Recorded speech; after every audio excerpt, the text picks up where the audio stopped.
168-ի հարգելի հետևողներ, կզրուցենք պատիվ ունեմ խմբակցության ղեկավար Հայկ Մամիջանյանի հետ։ Պարոն Մամիջանյան, նախ ընտրությունների մասին, սկսենք հենց sense պարզ հարցով, սպասելի էր ձեզ այս ելքը թե ոչ։ Եկեք ես չասեմ իմ համար այս ելքը սպասելի էր, թե սպասելի չէ, որովհետև մի տեսակ այդ պատասխանը կարող է արտահայտել մարդկանց։ Ես այլ բան ասեմ, բոլոր այն խախտումների մասին, որոնք բարձրաձայնել են իմ ընդդիմադիր գործընկերները, վստահ եմ, որ բոլորը տեղյակ եք, բայց այս աղմուկի մեջ մի տեսակ առանց ուշադրության մնաց ԵԱՀԿ ժմիկ նախնական զեկույցը, որը մեղմ ասած չի արտացոլում իրականությունը, բայց այնտեղ կան շատ կետեր, որոնք ակնհայտորեն գրված են այն պատճառով, որովհետև հնարավոր չէր ուղղակի չգրել։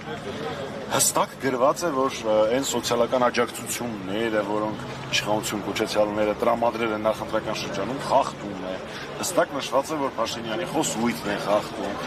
Հստակ նշված է, որ առկա է թիրախավորում, առկա է ատելության խոսք եւ այլն, բևեռացվածություն, ոնց որ մի քանի տեղ հատուկ գրվում է։ Դրա նախաձեռնողը իշխանություններն էին, դրա նախաձեռնողը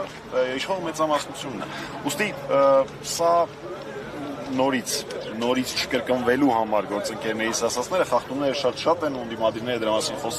խոսում են, դեռևս շարունակելու են խոսել, բայց նույնիսկ միջազգային դիտորդները տարբերակ չեն ունեցել հաշվի առնելով աշխարհակահաղական հետաքրքրությունները, չարձանագրել են հայտարարությունները, որոնք եղել են այս ընտրությունների ընթացքում։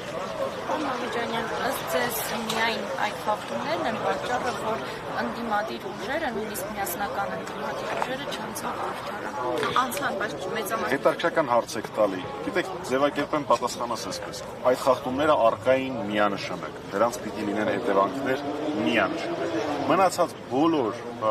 խնդիրների հետ կապված, կարծում եմ, որ բոլորս էլ անելիքներ ունենք, բոլորս էլ հետևություններ ունենք անելու, ու դա նորից եմ ասում, ոչ մի կապ չունի, խախտումները այո եղել են, այդ խախտումները այո ազդեցություն են ունեցել, դրանք անթույլատրելի են, ու դրա հետևից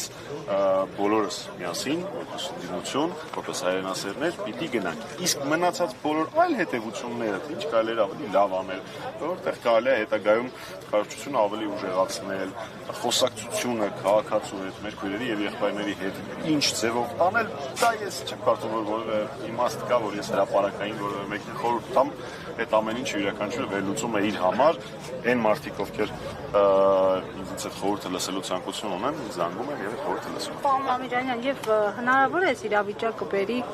այսպես դարձի շրջանը սյուր լինի եւ հանգեն իմպիչմենթի օրակարգի։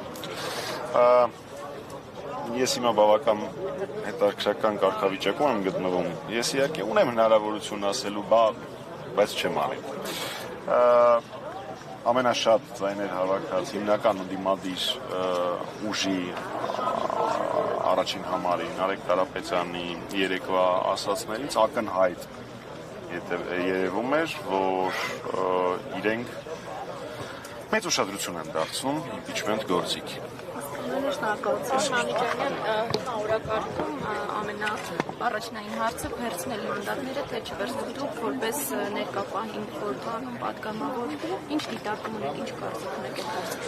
Կներեք, բայց նույն պատասխանը պիտի տամ։ Ես չեմ հասկանում այն մարդկանց, ովքեր գործընկերներին հրապարակային են խորհուրդներ տալիս։ Ես իմ խորհուրդները տալիս եմ անձնական զրույցների ժամանակ այն մարդկանց, ովքեր խորհուրդը հարցնում են։ Ասո